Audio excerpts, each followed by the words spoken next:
Hey everyone, Zach here. Hopefully you're having an incredible day. Today I want to talk to you about a leadership lesson that I think can help you for your entire career in network marketing. Now, there's a new round of the Unlimited Lead Gen Funnel Giveaway. All you have to do to enter is be a subscriber and leave a comment down below. So today I want to talk to you about how to lead your team into doing anything. All right? So that's a pretty big blanket statement. It's a pretty bold statement, but I would argue that this is the most important leadership lesson of all time, both for this industry and outside this industry. Now, this leadership lesson is called Sowing and Reaping. You can call it karma. You can call it whatever you want.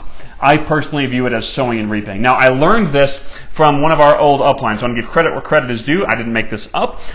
This has been in philosophical books from thousands and thousands of years ago, all the way from, I don't even know, 3,000 to 4,000 years ago, all the way up through the Bible, up through today. People talking about it in all sorts of different formats. But bottom line, sowing and reaping is the ultimate thing that you can do to be a leader of your team.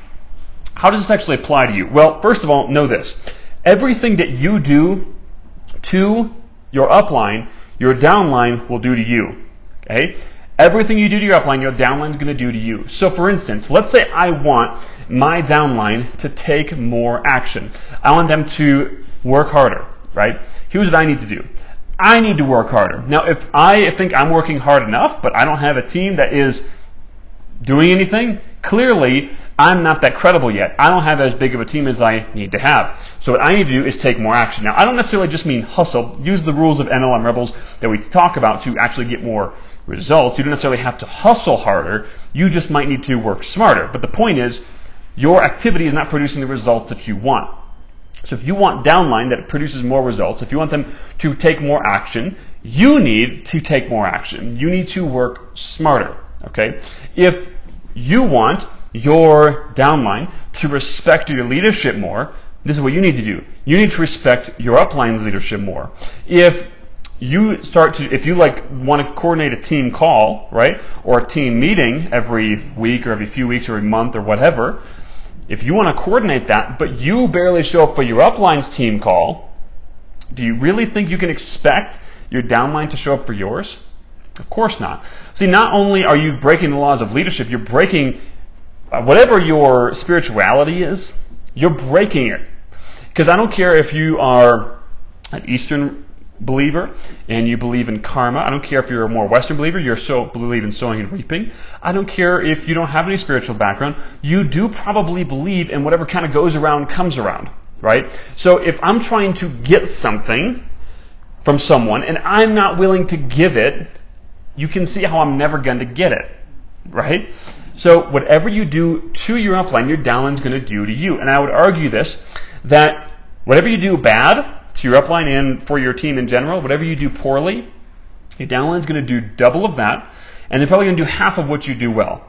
So, for instance, if you show 5 presentations a week, you can probably bet that your best downline are going to be showing probably somewhere around 2 to 3 presentations a week. If you want them to be showing 10 a week, how many should you show? 20. Now, if I am not showing up for my upline's events, right, what do you think my downline is doing? Well, number one, they're not showing up for mine, and they're probably really not showing up for mine ever because they're doing double bad what I'm doing to my upline, right? This is just basic leadership 101. Whatever I do is what I attract. It's the law of magnetism. I believe it's law 10 in John Maxwell's 21 Laws of Leadership. So if you're trying to create a team or a movement or you're trying to be a leader, realize this, you have to be a leader. And how do you spell leadership? E-X-A-M-P-L-E. You can't be a leader unless you're a leader. I know this is really basic, but it's amazing how many networkers. We have people on our team that still don't understand this. They're trying to get something. They're trying to be a leader. In fact, you have 2 people that usually make this a really big problem. The first person that makes this a big problem is the person who is just lazy, okay? But they make everything a problem, so whatever. The second person is a performer. A really strong performer sometimes has trouble being a leader. I know, I've actually lived this myself. I've always been a fairly strong performer in my vocation, right? If I was in a sales position or marketing or whatever, I've always been a fairly strong performer. And I've always had a natural leadership ability, but I haven't had a ton of learned leadership ability until I really started focusing on it. So really good performers generally lean on their performance a lot, and they say, oh, I don't have to do that because I'm so good at this. And they can kind of get away with that for a long time. I'm so good at sponsoring, I don't really need to do kind of that mumbo jumbo stuff. That's for everyone else. But for someone like me, who knows how to get results all the time, I don't really need to do that. I don't really need to be, I already lead people with my performance. That's not true. Performers, yes, you can get a high level of credibility by really high performance. If you know how to get a lot of results, you do have the credibility to speak to someone as a leader for a while. But soon, people will see straight through that. They're going to punch through your character. They're going to punch through your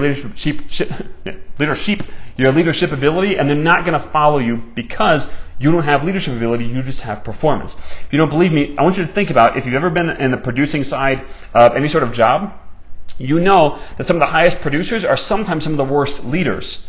It's interesting, right? You could be a really high producer, but a really bad leader. There's a really good book out there. I have no affiliation with the guy. I've actually never even met him. His name is Keith Callahan. It's a book called Built to Last. He gives an example of that in that book of a distributor and himself. They both had an equal-sized team. One guy recruited like 50 people a month. Keith recruited like 5 people a month. Fast forward like 5 years, and Keith had a team 10 times bigger than this other guy. Why? Because he focused on leadership, not just on performance. The other guy kept having to recruit people at 50 people a month, and he was not very good at leadership, so he kept having to take action, kept having to be the performer. Whereas Keith, he knew he had to take action, he had to recruit people, but he focused just as much energy on leadership, and as a result, his team grew beyond him. This makes sense? All right, cool. So hopefully this does, because this is the blanket rule for all leadership. Sound good? All right, perfect. If you found value in this, do me a favor, smash that like button, leave a comment down below. Let me know what you learned. And if you want to join the private discussion group where we talk about nothing besides leadership and using sales funnels for network marketing, go to mlmsalesfunnels.com right down below. It's a private group, free to join. Just answer a few questions and you can get in probably later on today. And lastly, if you want to use leveraged recruiting systems to build your network marketing business, go to mlmrebelsblueprint.com right down below and you can get that free download right now. Cool. Hope you have an amazing day. See you all very soon.